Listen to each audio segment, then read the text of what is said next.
of the coaches in the coaches' interviews said it was going to be a 3-2. I wanted to say that I think even though, you know, we mentioned like we thought GENG would bounce back, like we thought Owner Canyon and Chovy would bounce back, I still kind of feel like they can. Like, I still want to believe, Atlas, that this can go to 5. I still want to trust that this team that's been dominant all year long can get back on the horse here, but there's no evidence yet. You know, game 1, we saw the amazing turnaround. They had the late game win con with Ruler. I think we're going to need to see another draft like that. Something like a Zeri to come through, some sort of scaling pick for Ruler. They could set up a front line for.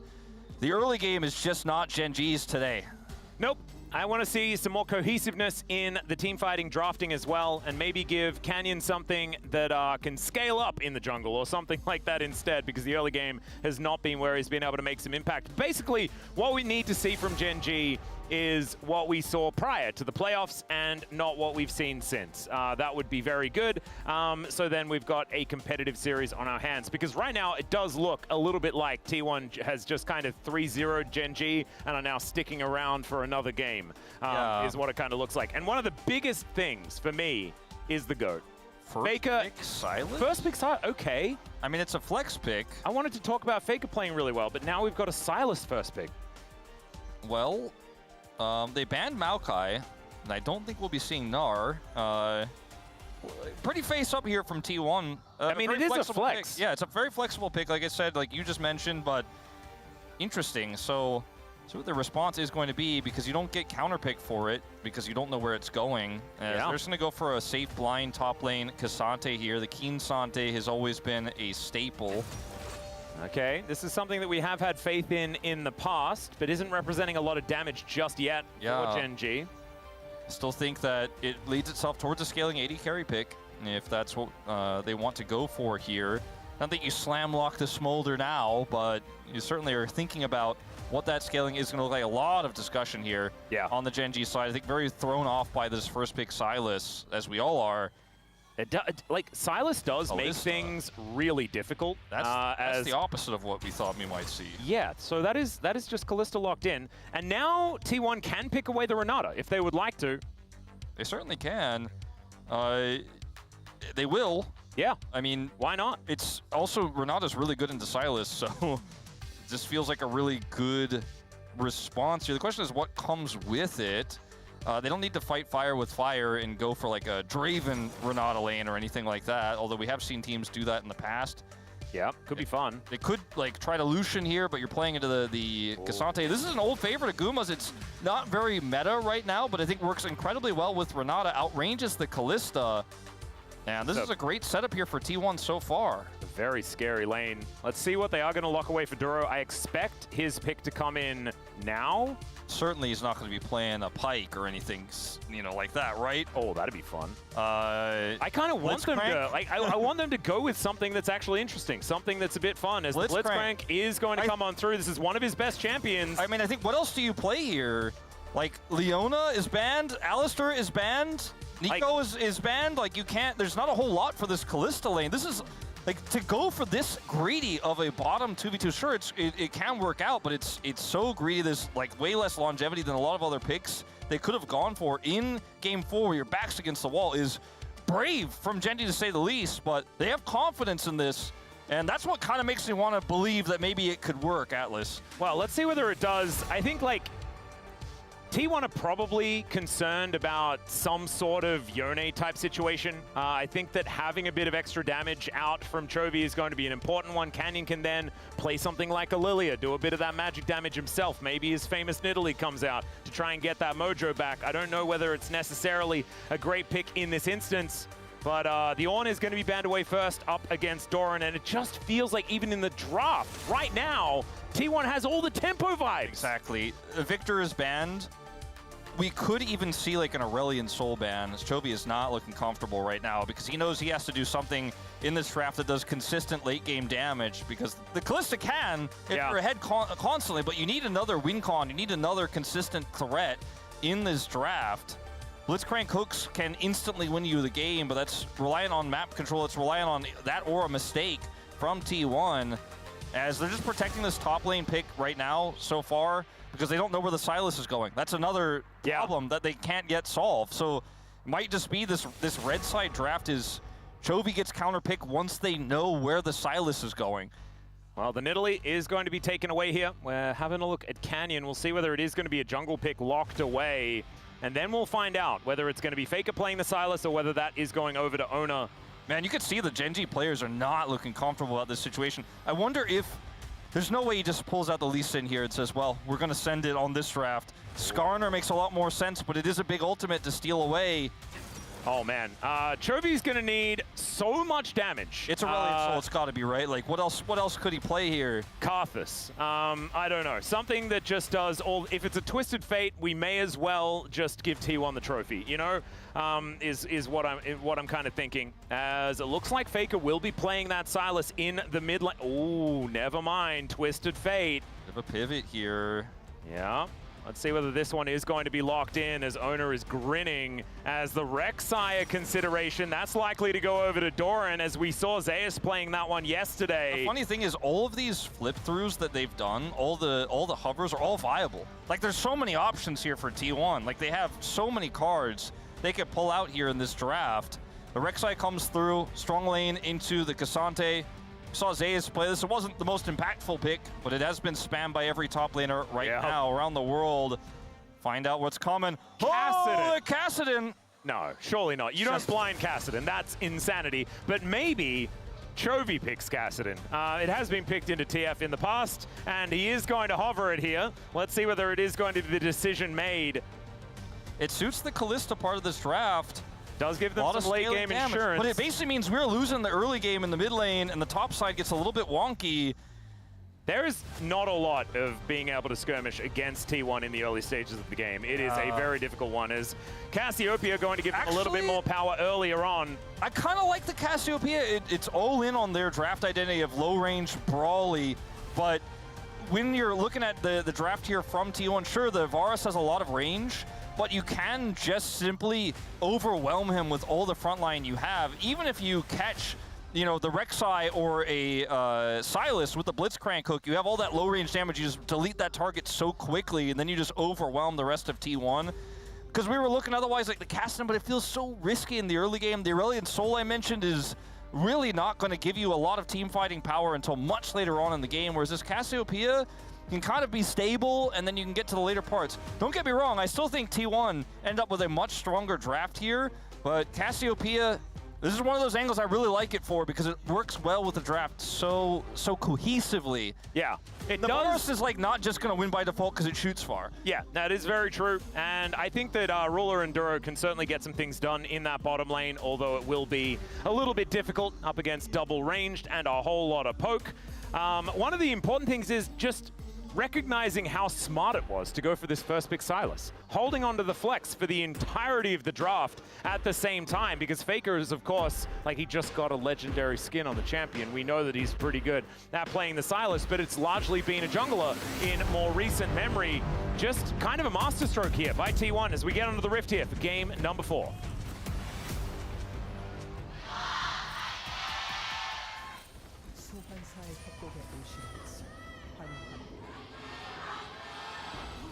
All right, here we are, ladies and gentlemen, onto the Rift for what could be the final game of this series, T1 versus GENG.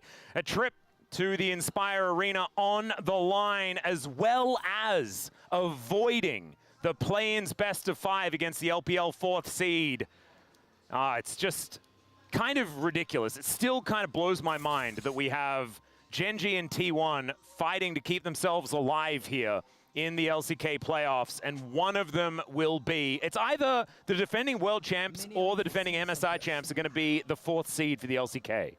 It is wild, right? Like, you know, all those stats that Degon read out on the space. Yeah. For the dominance we've seen from GENG, the fact that they've always been a top team in the LCK for the last several years, and you know they're at the lower bracket early, and now down match point against them, against T1, who they consistently beat. Going for a bit of the Hanwha tech Hanwha life. It's Kalista solo. I thought about this when we saw the Kalista initially, that we could see some sort of weird flex with it. and it is going to really help alleviate the lane issues that they have. Ooh. And also, yeah, if you hit a hook here on either of these targets, this goes really well in the 2v2 here for GENG. So that they can actually make something happen here. This is, of course, going to really hinge on Ruler having all of the control in this top lane, because K'Sante Blitzcrank isn't really a bottom lane. So that is not necessarily going to be winning into double range, especially. Yeah, if you don't hit hooks, you do literally nothing, but you can just kind of catch the waves and play it as if it's an old school lane swap, just with a little bit of a friend hanging out for a little while. Although, the best thing about Rek'Sai is, you know, like, if things do get tough, you can just literally bury your head in the sand. Yeah. And hope that it goes away. I think that's fantastic. That's what ostriches do, apparently. Apparently that's not true, by the way, that's saying about ostriches. They don't really do that. Really? That's what, I searched that recently. It was just like a myth or something. I mean, I use that like phrase a lot, you know. And oh no, looking for an angle, is going to get the flash out of Chovy. Already a successful gank from the guy that's been all over the rift in the early game. To be expected in this particular matchup, as of course the Skarner isn't going to be doing a whole lot, but just staying true to form right now is Owner. So, one thing I want to point out in this this series, obviously Faker's had a phenomenal performance despite, you know, the game one error. This is Chovy's 65th unique pick in the LCK. Wow, he hasn't played Cassio. That's kind of nuts. It's because he's a knower. Huh. He has played a lot of, like, I don't know. Okay, the hook going to connect. But the knock-up, like it did. Yeah, the knock-up is going to land. I guess Rek'Sai just a little bit larger of a model than we expected.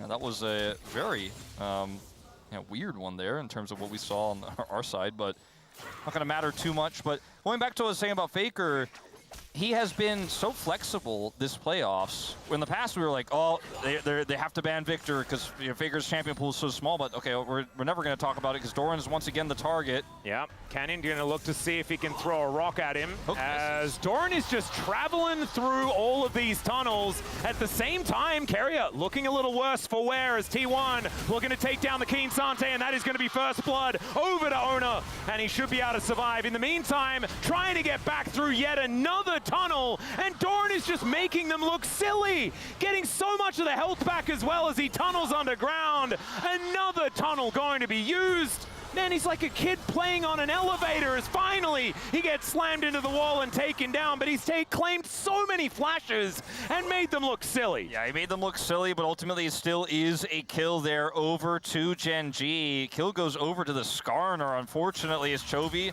should be fine here. Ganked by a chain lash. Yeah. It is going to be all right for the moment, as Faker is constantly getting poisoned and twin-fanged, which is looking a little frustrating, but nothing really happening here, and is still just making bank because he's TF. Let's have a look at this dive towards the bottom side, and then we can go and have a look towards what the heck happened in the top lane. Carrier pulls this aggro. Keen goes incredibly low. They look for the follow-up here. Again, Keen trying to get to the other part of this turret. Owner's just so tanky. Then over here, like, so much has to go well for GENG in order to get this gank to succeed. Doran flashes to the upper part of his tunnel. It doesn't even need to take it here initially. And then borrows to get the health.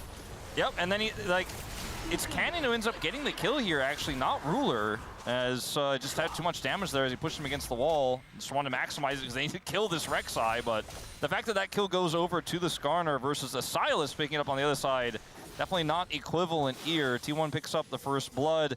GENG gets something back, and still not as good. It is going to mean that, you know, Doran's life is still going to be difficult as he does move back towards his top lane once again. Hook going to go wide, as Doran just wanting to stay in experience range if he can. Dragon under control of T1 on the bottom side of the map with his Varus push into the lane-swapped K'Sante. Definitely exactly what T1 wants right now, and we'll be able to get this. Oh, and Canyon going for the full wraparound here.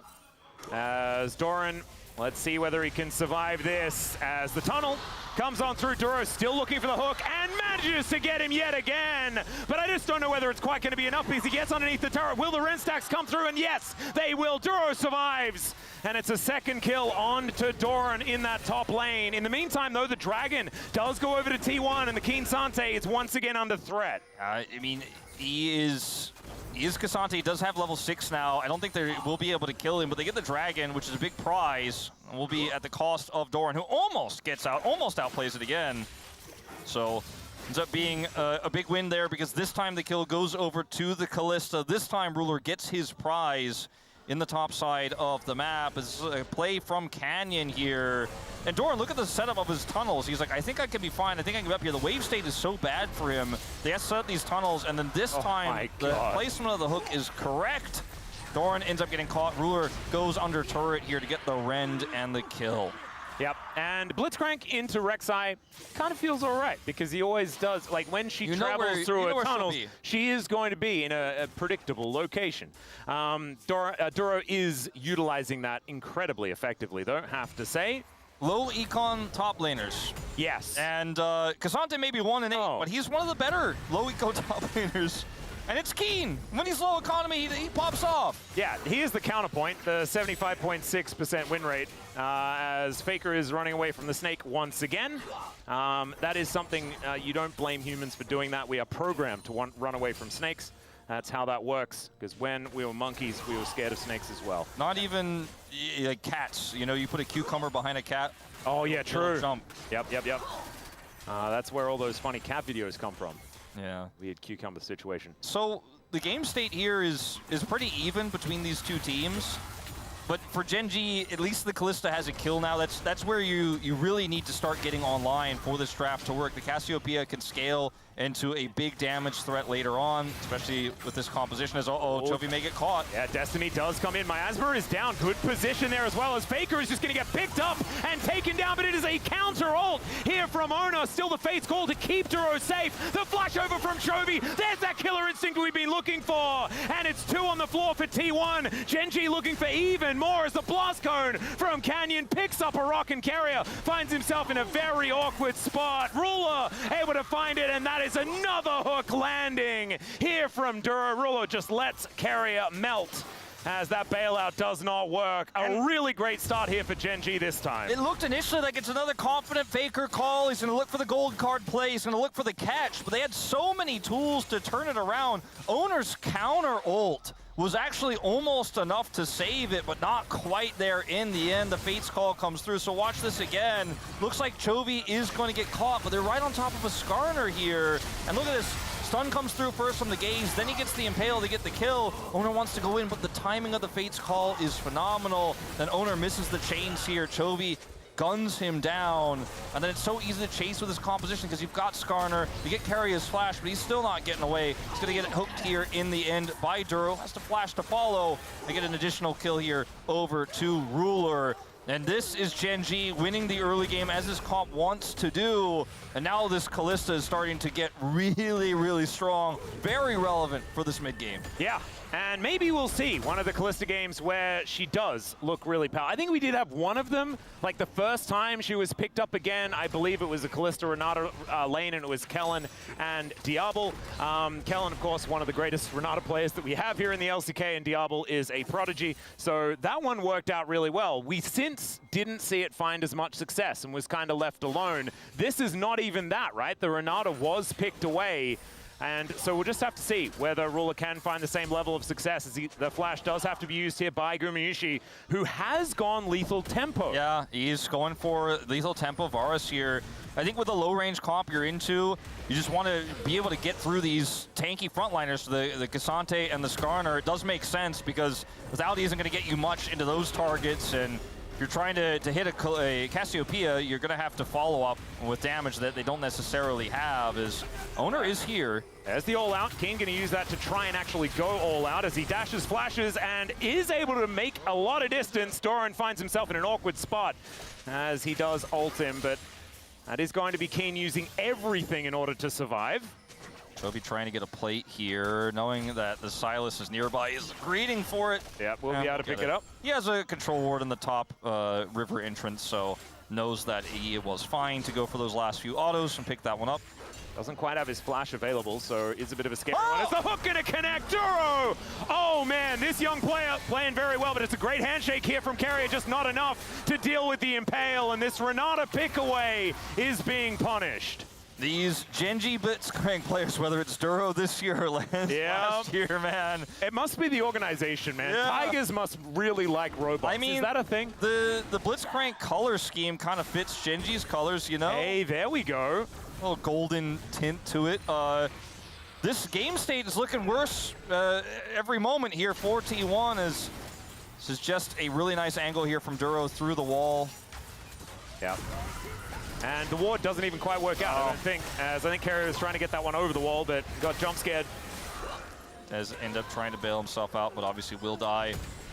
And yeah, this is a 3-kill Kalista. Yep, and it's also a 100% kill contribution Canyon. Yeah. He exists in this game. I was gonna mention it earlier, but Canyon has had, like, he was the last Skarner. When Skarner fell off, he was like, no, I still play that. He's the only one with the Skarner card. Exactly, he's the only one who has it, and you know, normally it was picked into Xin Zhao, picked into Sylas in this game, and it's working very well for him so far. He is basically making it so he can set up these hooks in a lot of these skirmishes, and obviously the Impale play we saw on Faker's attempted gold card pick onto Chovy earlier was phenomenal. Even though they're playing into this Sylas, the Sylas is going to get the access to Impale as well. It has not mattered in these early skirmishes too much just yet. And GENG snowballing this game. Now, it's not a big enough lead to where we could say it's a done deal by any means. Oh, absolutely not. But it is certainly where you want to be if you're a GENG fan. Yep. And remember, this is one of those compositions from GENG that is a little bit lacking in the damage department unless they get big advantages, right? And they have the beginnings of a big advantage if they can continue to snowball this one through. Of course, 13.5 minutes, only 1,500 gold as the Destiny comes on through here. Canyon in a lot of trouble as he flashes over the wall. The Impale going to be avoided as Keen looking to try and duel Doran here, but it's a lot of damage out from Guma to help the Rek'Sai pick up the kill. And a flash hook! And it's going to be both of these top laners going down. The bailout not quite going to work here as the Impale comes through at the same time. Gumayusi is on the warpath, but so is Chovy. Finds the overextended Varus, and now it's Ona throwing chains around, but they are not going to do anything. And the counterpunch from GENG just a bit better. Now Ruler just going to grab a plate here in the mid lane as well. We'll push another wave in that no one can answer. And this is not the kind of composition, I think, T1, that you want to be scrapping with under turret in these situations. As Canyon is so incredibly tanky, even though he is isolated here, it takes forever to take this pick out. Like, now you're really committed in. Like, as T1, you can't just go, oh, well, I guess we'll let it go. You have to commit in and try to look for Keen, because the rotation is coming. The wraparound is coming. Doran is able to avoid turret aggro there with his ultimate, gets the kill there. But then, Duro. Oh my god, Duro. He's just insane on this pick. The bailout buys some time here. They're not able to get the reset, unfortunately, for T1. Owner gets in the backline there, but it's the ult there to come through the Petrifying Gaze from Chovy that helps lock down these final 2 kills. It's a massive trade up for GENG again. And the Kalista that's pushing mid lane, also a benefactor of this. Yeah, 3-0-2, and is able to get a bunch of plate money in that mid lane. So was actually down a decent chunk of farm, has kind of evened that up just a little bit here. It's Gumayusi still holding a bit of an advantage. So this Varus is still on track to being scary, but hasn't got any kills himself just yet. As T1 looking for this Rift Herald, GENG with full information about that happening. See whether they can actually get in a position to contest. As Canyon gonna drive on in, gets himself over the wall. It will be a 50-50, but it's Ona that wins it. Duro still hunting, looking for a bit of a target. Hostile takeover comes in as Ona goes golden. Keen right in amongst it. The double knock up from Doran's fantastic. He's being bailed out as well as Keen somehow survives. There is no way that he should be allowed to do that, and down goes Ona. Once again, every team fight is just GENG all the way. Yeah, and T1 feel priced into these. They feel like they're behind. They do not want to just give up every objective, especially when you consider this mid turret is so low already. This is going to go over to GENG. They cannot find a hook angle here, though. Yeah, the Destiny is going to come down. They're going to look for Canyon, or at least look to tell him to leave, as he gets a fair bit of rock value. Oh, the hook onto Faker! Duro finds finds another one! And the attempted bailouts, but it's just too expensive. He's not leaving the police station this time. Down goes another kill, and it's a double for Ruler, making 5-0-4 now. And a moment ago, I said it's the lead you're looking for GENG, but it's not enough to say it's a done deal. I think it is now. Watch this fight here. This is exactly the type of scrappy fight that GENG wants. You got the Herald. Good luck getting the eye. Owner goes in here with the Blitzcrank ultimate, then goes golden. Also, by the way, Kuma gets hooked in all of this and ends up losing half his health bar here. Doran bleeds out, and Chovy, is he caught or is he killing him? He's killing him and caught. He's both. He's doing it. He's poisoned both of them. Doran is dealing with so many of these minions. Canyon's making his way over. Scorpion and Snake, they're both very scary, and they are just going to leave. So thankfully, if you do find yourself face to face with a Snake or a Scorpion, walk away. Or call out. Walk away. He's very acquainted with those species where he's from. We do have a few of those. There are less scorpions in Australia, but we do have some. This angle here from Duro. Watch this. Yep. Oh my. He's like, I got him. And like the angle made it almost look like he missed, but he's just gets him there just on the edge. And then they get slow from the Q here from the Skarner. Canyon helps him take it out, and this is just Ruler running away with this game, and then Chovy in the 1v2 down here at this moment. Ends up getting knocked up, but like, watch the damage come through on the door, and it's actually crazy. He needs help. And finally, Owner shows up, gets the stolen ultimate here. He just runs so fast. Like he slithers so fast. He's so fast that like Owner can't actually find the angle to ult him back. And this is GENG grabbing another dragon here. It's Mountain Soul with the Cassante in the tank. Oh my goodness. Okay. Yeah, if it's a triple mountain with Cassante Skarner, I think we're just calling it. I think, like, are we calling it now? I'm almost ready to. This is. I mean, I think we are biased towards Silver Scrapes. Yeah, so I'm like, I'm trying to work out, like, you know, how much should we? Because this game. Like you can see it at the top of your screen, right? 3-13 doesn't look great. 7,000 gold lead, one of the biggest that we've seen pre-20 minutes. Chovy is 2 levels up without his Rod of Ages. Yeah, this is the Chovy that we were promised. Like, look at Faker's XP bar, everyone at 12. Chovy's about to hit 14, and in just a second he's gonna hit 15. Oh my! This is actually kind of an unprecedented lead. Yeah. What? How is it? How is this without? Without Otacon, that's right. How is it without Otacon and without Rod of Ages? Like, that is. What? He is 50 CS ahead. Oh, that might have something to do with it. Like, the observers are watching. Yeah, like, how does he do this? He will be 3 levels ahead. Okay, now will he be caught by this TP? And will this TP be enough? As now Faker trying to get on top of him. Duro is in position as Keen teleports in as well. The flash out of the way, the hostile takeover, and GENG not going to be losing their mid laner in this instance, but they do manage to get the ult and the flash. Ruler just pushing mid, and T1 need to rotate over to save it. Duro looking for an angle here to potentially catch a single target on T1's rotation. This is the most dangerous part, is trying to travel to different places. Yeah, don't tempt fate, Carrier. Oh my goodness. Okay, Ruler able to do a fair bit of damage here as Doran also going to get slowed down. I mean, the carries are so fed here for GENG that, like, even when you catch them, air quotes, they're like, no, I kill you, by the way, and they just start attacking you. And look at all of this vision here towards this top side at the same time. In 12 seconds time, on the top side of the map, the Otacon is going to be spawning. You thought that we had some level discrepancies earlier on. That is only going to get exacerbated. And, I mean, now here, where do you go as T1? You have to come over to this Otacon where there's a Blitzcrank lurking somewhere, looking to kill whoever checks. That checker and no one Carrier. Can check. Yeah, exactly. It's Carrier on Renata. He's like, I'm so scared. Duro's like, I'm waiting for you. Yep. Here you are. There he is, special delivery, and he will get some extra time with the bailout, but not very much. Chains of Corruption come in. That is an attempted steal opportunity here, but just slammed against the wall. The Otacon getting amongst it at the same time, and that is going to be Otacon secured by Canyon. He gets a casual kill at the same time. Double over to Ruler, and now Faker finds the gold card. Hook is going to miss, but the Twisted Fate surviving does not help. The T1 fans feel better about this game. Yeah, I think GENG fans are saying, I'll see you in 5. Yep. I think we could say GENG won the early game this time for the first time in this series with a 9,500 gold lead here. Now at 20 minutes. I mean, we're past the early game now, but they took the early game lead and they snowballed it. as we predicted this, because it's so obvious, Keria has to go in and check. He's burst first.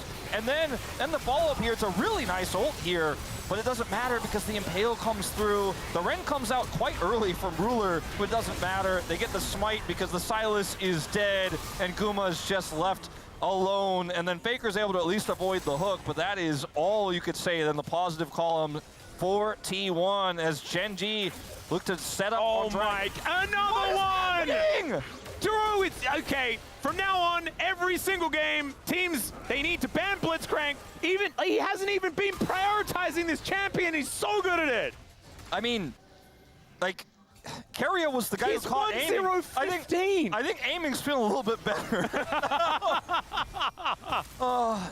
Keria has to be the one to check, right? But yeah, like, you're playing not into Blitzcrank, which is why this is such a great pick from ahead. And that's why I said in the draft, I'm like, this is such a confident pick from GENG. Like, the draft was so risky, but they were confident they could pilot it. They were confident they could pull it out, and they certainly did, right? Like, this was match point on the line, LCK Finals on the line.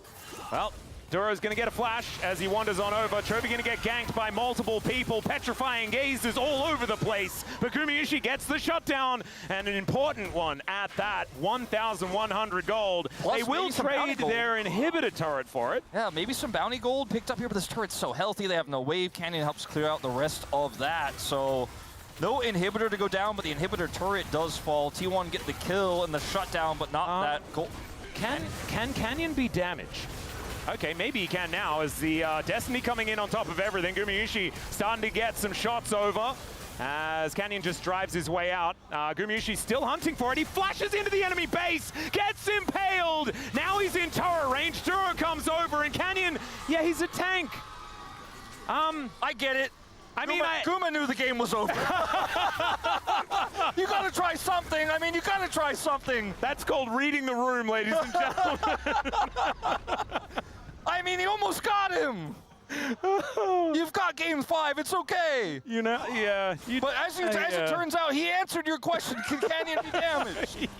No. He cannot be damaged. Not really. Not enough. As Duro, he can be damaged. Gold card going to connect, but it looks like they're a little bit afraid of what could be lurking in the dark. By the way, he still doesn't have his second Mountain Drake yet, nor a Mountain Soul. Oh, no. Imagine how little damage they will do to him after that, as this is, by the way, if there was going to be a contest, which there wouldn't be, you have to fight through Ren stacks and Smite. Yeah, no, you're not going to, it's not a 50-50 in this case.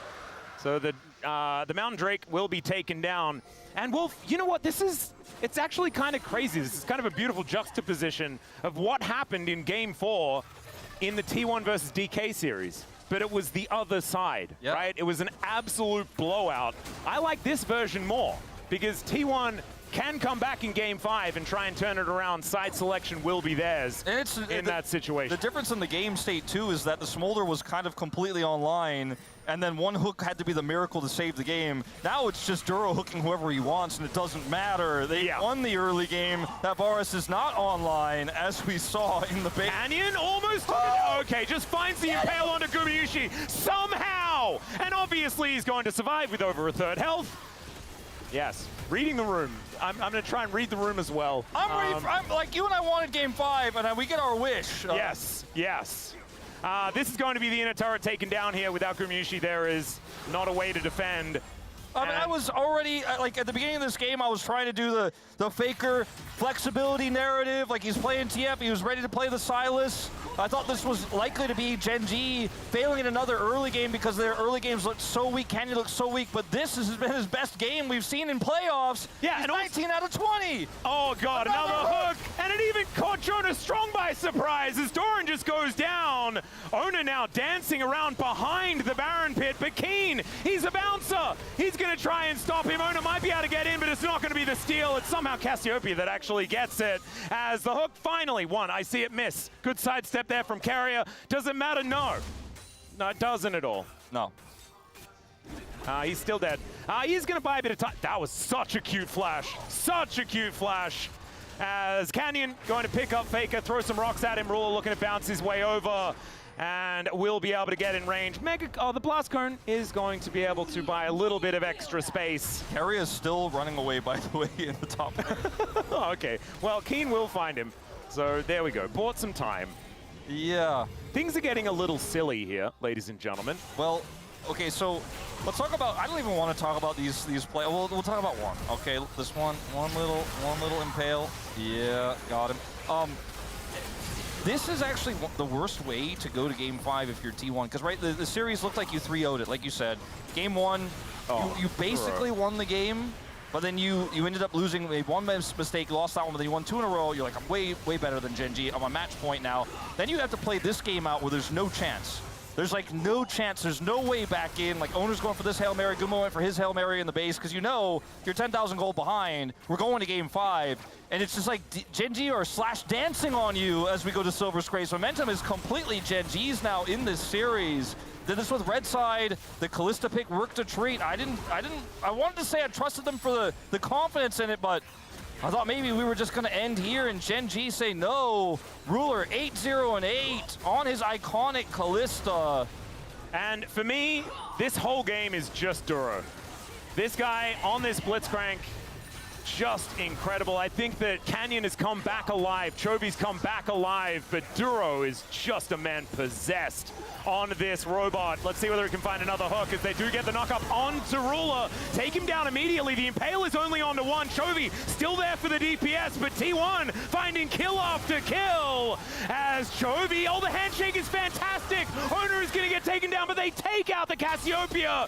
Can Canyon be damaged? Is still a question that we're all asking, and Gumayushi, he might be able to answer it. He does have the bailout, and as it turns out, no, he cannot be damaged. Canyon is immortal. He finds more rocks, and now he's just gonna get to work, trying to use this lawnmower to take down Faker, not the Nexus. All three of them weren't enough, and the Scorpion will bring us to Silver Scrapes. Canyon's got a heart of steel at the end of this game. Gets the kill on Guma, the snipe just before. And maybe Canyon was absent in this one for most of it, but he says he is not just gonna let T1 take his spot and Inspire away. He and Duro getting the carries fed in this one.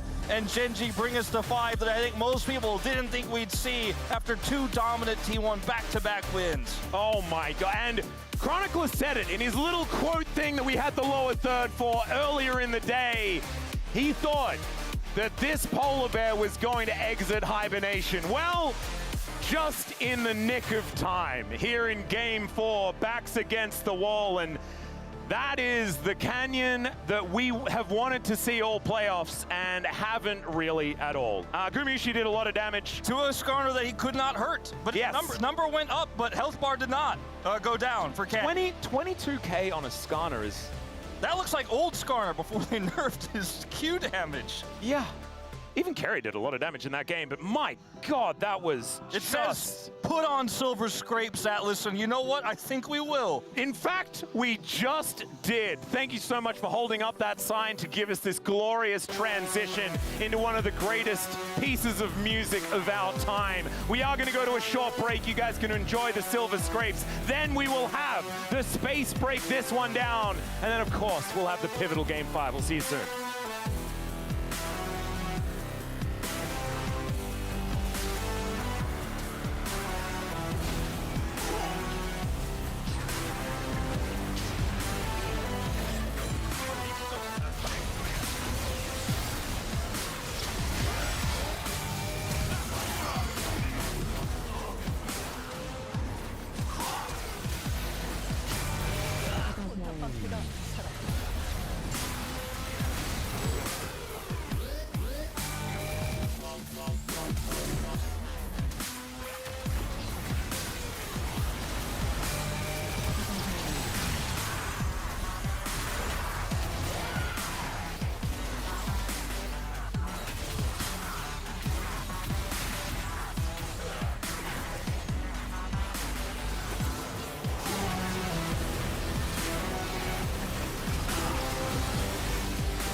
빼야겠다. 우리 카시 아래로 와, 아래로 와. 우리 카시 있어. 아래로 와.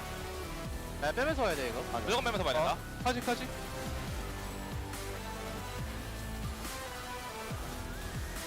이게 개 불리네. 독이 안 맞아. 카시가 멀었어가지고. 근데 2개 깨긴 했어. 아, 근데 뭐 바로 방금 풀 다 바로스랑 야, 이런 끝내, 뭐야, 이런 끝내, 이런 끝내. 스파노 뭐야? 봐. 아, 스파노가 태산인데? 야 스파너 봐라. 역대급으로 잘탄 스파너네 이거. 아이, 뭐야, 이거? 스파너 태산인데 뭐냐 이거. 아니, 뭐야? 느리네. 이러면 집에 안 갔지.